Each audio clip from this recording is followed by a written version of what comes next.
WGSN-DB Going Solo Network welcomes you to You Can Find Love After 50 with your host, dating coach Lisa Copeland. Lisa's best-selling book on Amazon, The Winning Dating Formula for Women Over 50, has helped women all over the globe find love.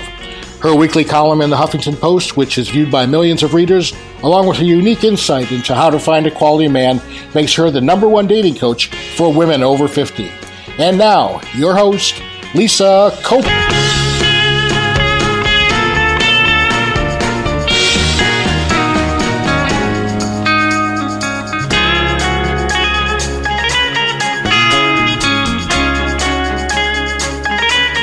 Hi everyone, I'm Lisa Copeland, the dating coach who makes dating fun and easy after 50 at findaqualityman.com. And I want to welcome you to WGSN-DB Going Solo Network. And you're listening to the You Can Find Love After 50 show. So today I thought I would do some Dear Lisas that people have written to me. And there is a button below this radio show where you can submit your Dear Lisas to me as well, and I'll answer them on future calls. So we're going to get started. The reason I do this is everyone has troubles in dating and they need a place to be able to ask the question. And this is the place for you because I want to make sure that you get what you need to go out there and to find love after 50 like I have and so many of my clients have. So our first Dear Lisa is from Nance. She says, I just had my 5th miserable first date in the last few months. I'm using a dating site which I recently signed up for since the other sites I've been on haven't worked for me. I met a man who is 49 like me and lives in a nearby suburb. After emailing a couple times, he asked me to meet him at a fancy restaurant. I assumed he wanted to meet for dinner because he listed an income of $100,000 to $150,000 and said he works as an investor. Turns out he's a slum landlord. He also listed fine dining as one of his interests. I got there on time in a dress with jewelry, looking quite nice. He was not there yet, so I went to the ladies' room to freshen up. When I got back, the hostess said he was out on the patio. We ordered wine, but he must have told the waiter that we weren't going to order food because the waiter kept bringing food to nearby tables, but never gave me a menu or asked me if I wanted to order. During our date, I found out his son had moved back in with him along with his wife and 2 toddlers. Then I asked about his other children and found out his daughter was still living with him as well. He was not warm or caring and seemed to be rather detached and distracted while I was there. I'm really beginning to wonder if there are any kind, caring men even available at my age anymore. Well, this is something that many women ask. Are there men over 50 that would like to date us? Yes, there are lots of men out there. The problem is oftentimes you can't see them because you're looking for a certain type of man who is out there and very hard to find. We get into this place of wanting to find a man who either has money or who has good looks, and we put those as perceived high values. But because they have money or good looks doesn't mean they're going to be good for you. That was part of Nance's problem, is she saw a profile that talked about a man who was an investment banker or in investing and had a 6-figure income. And she thought, oh, he's going to be a really nice guy. Not so. I have a group program, and in fact, we're starting a new group in June. And if you'd like to know more about this, it's for women, and it's called the 90 Days to Finding Love After 50. If you would like to know more about this, reach out to me at lisa@findaqualityman.com. Women have had amazing results in this group, attracting the right men because they have confidence, a quality man template, which shows them who will make them happy, and a fantastic profile. So Nance based this guy as being a good guy because of what he said in his profile. The thing she really should have done was she should have had a phone call with him Sometimes I used to go on dates without a phone call because we think, oh, it's easier. He sounds so great. The problem with profiles is they're one-dimensional. All you can see in the profile is what someone tells you. And usually what they tell you is something that they want to be. It doesn't mean that's who they are. And that's why it's important to get a sense of someone on the phone before you meet him. The other thing is you need to have exit strategies in place. When a date is not going the way it should be, as women, we often stick around and we say, I can't hurt his feelings. But what you're really doing is hurting yourself because you're in a place that you don't want to be. I mentioned that group program earlier. I teach a whole section on dating exit strategies that are really kind and that get you out of a date without feeling guilty. Another thing I teach in that group program, which has to do with this, dear Lisa, I give an audio training to my group members, and it is with a man named Phil who I interviewed. And every one of them comes out of that audio training and says, I love Phil. Is there anyone like Phil out there for me? Oh my God, Phil is everywhere. I always say to them, if you saw Phil in real life, you probably would not be attracted to him. He's just an ordinary looking guy, maybe even a little tiny bit nerdy looking. And most women would pass him up on an online dating site. And yet he is the best man. He's kind, he understands women, and he talks in this interview about the biggest thing that he loves coming home to. And I'll share that tip with you. But if you want to learn more about this 90 Days to Finding Love coaching group, reach out to me at Lisa at Find a Quality Man and let me know you're interested. Phil's biggest tip was when his wife came home or when he came home, her face would light up when she saw him. He loved that. It made him feel like just the best gift to her ever. And we don't realize it. When people come home, we've usually had a bad day and we have our Debbie Downer faces on.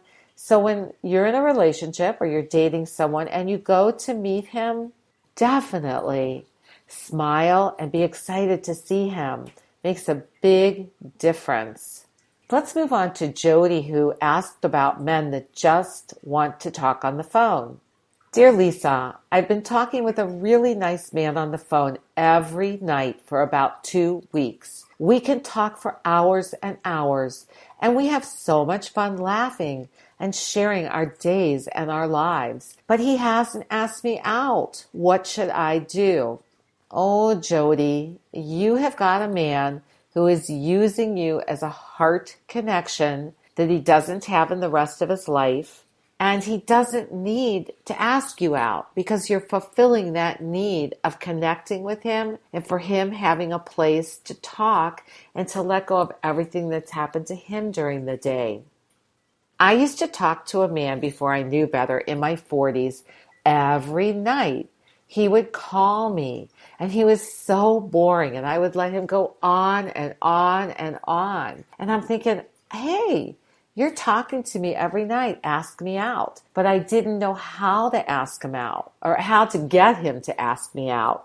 What I share with my clients is talk to a man on the phone no more than once or twice. If you get beyond that, it becomes a phone pal situation. And one of the things that happens when it's a phone pal situation is that you start to paint pictures of who people are that do not really exist. And then it gets scarier and scarier to meet because oftentimes what happens on the phone doesn't connect in real life history with your chemistry or your attraction to each other. Or you know so much about each other, and when you meet and you look at them and you go, oh, this isn't the person I really was talking to, was it? That's because as you shared, you had a picture in your mind of who someone really was, and they're not. I've told the story before where I went to Australia to meet a guy. It was on my bucket list to go to an exotic country, and I threw the guy into it. And we had talked for months, literally 3 months before we met. we had the most amazing relationship on the phone. We laughed, we shared spiritual things, we talked about all kinds of things, not our everyday lives, because we couldn't connect with our everyday lives. It's why I'm not a big proponent of long distance relationships. It's your everyday life and how the two of you handle it that's ultimately going to help you in determining, wow, is this person there for me for a long-term relationship? Anyway, I thought this guy was amazing. I could not wait to meet him. I told the stewardesses on the plane about it, and I was meeting this guy, and they were so excited. Really nerdy thing to do, but I was just so excited and didn't know anyone to tell on the plane. So I get off the plane, I'm walking up the ramp, and there's this man, and I think, no, that's not him. This is when people could come to the gate to meet you. I go, no, that's not him. That's not who I've been talking to for 3 months. But it was him. And even though the very first day or two was really exciting and really fun, it didn't work out. We just didn't connect the same way in person that we had connected on the phone. This is why it's important to get to the meet and greet. So if a guy is talking to you every night, what you want to say to him after the second phone call, don't move on to a third or fourth or fifth, because one, when you let him do that emotional heart connection to you on the phone every night, he's not necessarily going to want to meet you. He's just using you at that point. And number two, you don't want to be painting pictures of who people are. The secret to getting him to the meet and greet is you say to him, I would love to put a face to this voice and all the fun we've been having. If he doesn't get the hint, you can say next, it would be so much fun to meet. And if he doesn't offer a date, stop those phone calls. He may not be available. He may be in a relationship and he just wants a little more excitement in his life. So you don't need that. You want somebody who is going to show up mind, body, soul for you.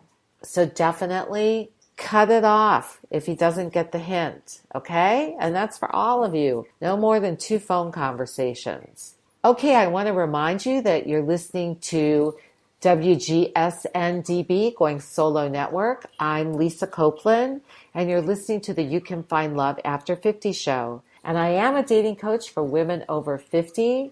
I teach them how to find love after 50. None of us were born knowing how to date. Yet we all go out there and we think we should know what to do.